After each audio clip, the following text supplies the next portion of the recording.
Pemerintah Kabupaten Musirawas saat ini masih menunggu keputusan Gubernur Sumatera Selatan Herman Deru terkait kekosongan jabatan Sekretaris Daerah atau Sekda pasca Prisko Desi yang menyatakan mundur beberapa waktu yang lalu.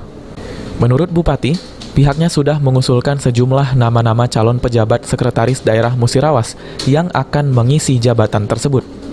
Berdasarkan Perpres nomor 3 tahun 2018, Bupati mengusulkan secara tertulis calon penjabat Sekretaris Daerah kepada Gubernur sebagai wakil pemerintah pusat. Dan nantinya Gubernur menyampaikan persetujuan atau penolakan terhadap calon penjabat Sekretaris Daerah yang diusulkan Bupati tersebut. Nanti tanya ke bagian BKP SDM. Saya sudah serahkan ke BKP SDM untuk proses, karena itu adalah keinginan daripada Sekda sendiri. Tidak ada nama-nama gitu, kalau dari kita sendiri yang mengusulkan. Ya, saya sudah serahkan ke BKSDM.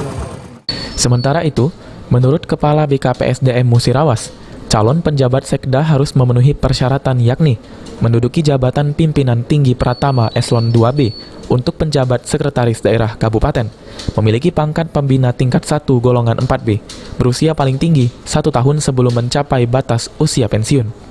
Kemudian mempunyai penilaian prestasi kerja paling kurang bernilai baik dalam 2 tahun terakhir, memiliki rekam jejak jabatan, integritas dan moralitas yang baik, dan tidak pernah dijatuhi hukuman disiplin tingkat sedang dan atau berat. Banyak lah, ini seluruh kita yang ada asisten, ini seluruhnya memenuhi syarat lah menjadi sebagai pejabat Sekda.